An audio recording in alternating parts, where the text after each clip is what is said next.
Те еднакви ли са тези червените? С статив ще ви стане по-добре. Него статив не Няма трябва. вятър духа. Редовено, но не знам, здрасти. Високо, той е къде дошъл.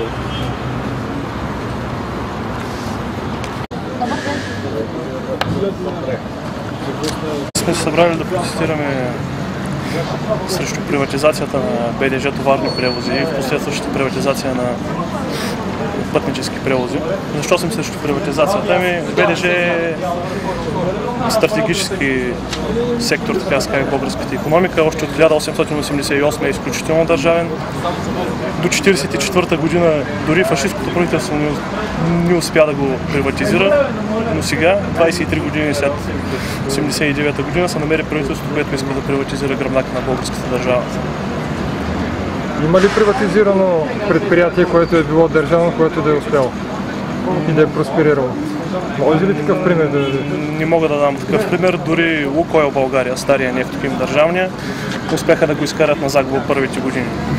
Няма такова предприятие. Това е предприятие от нефтохимическата промишленост, което е изключително и само на печалба. Няма губещо такова предприятие. Няма печеливши ли губещи? Няма такова губещо предприятие в нефтохимическата и преработвателната промишленост.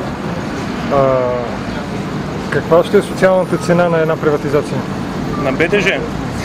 Товарни превози, както знаем, издържат целият пътнически транспорт. Тоест, ако приватизираме товарни превози, пътническият транспорт ще остане изцяло на дотиране на държавата, а държавата, както знаем, не иска да се занимава с този отрасъл. Тоест, много от линиите на хората в отдалечени райони ще бъдат закрити, те няма да могат да стигат от работа. Това означава, че ще трябва да използват класически транспорт, който използва фосилни горива, а те вече много поскъпнаха, билетите растат нагоре, т.е. цената ще бъде много, много тежка за всички работещи хора. А вие какво предлагате?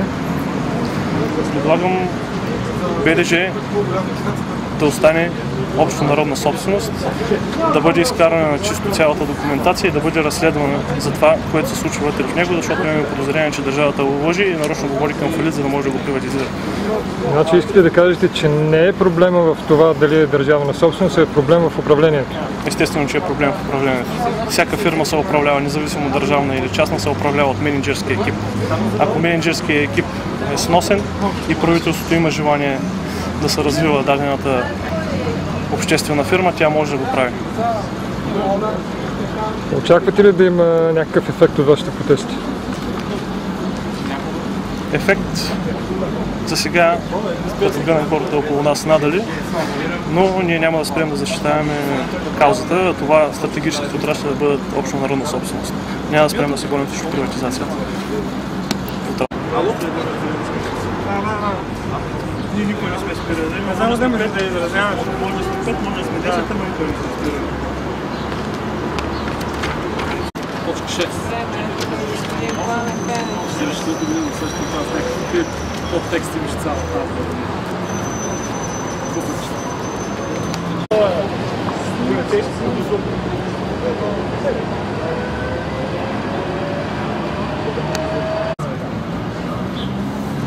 Гъбна изрично да снимам и аз пак възприех като партийна задача едва ли не. От БДЖ-то, да.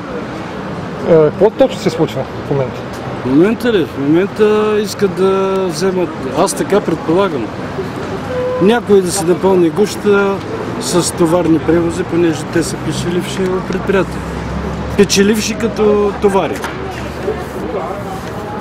А пътническото е винаги губещо. В цял свят. И ако няма държавата, ако не отпуска помощ за пътнически превози, те ще фалират. А вашите колеги, дори и бивши, какво мислят по въпроса? Не съм говорил с тях, не мога да ви кажа, но предполагам, че са на същото мнение. Категорично сте против? Против приватизация на железниците. Те трябва да бъдат пътнически и товарни съвкупност. Не инфраструктура, не пътнически, не товарни. БДЖ. Цялото да бъде БДЖ. Това е съборът. Бива ли? Това е пълна глупост.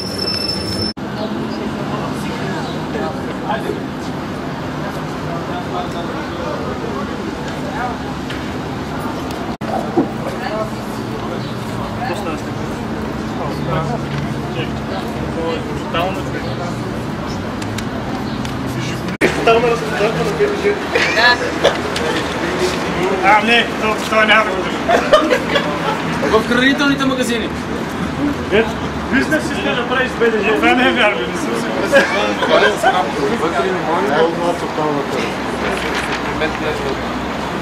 Три карти на късмета да се това, ама аз на тази игра не ще да е вярно.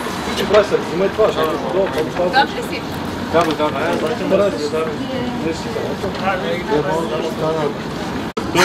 С Налевски духът не сломим, ни търсим борбата, разплата и родски вериги рушим. Както се казва? Започнат този проект от Азия да минава през тук турското жертва да го може ти какво става? Оня ден, като бях за морето, не е представлено. Строяха чисто нови кари, те на полето. Чисто нови. Нови по Септирон.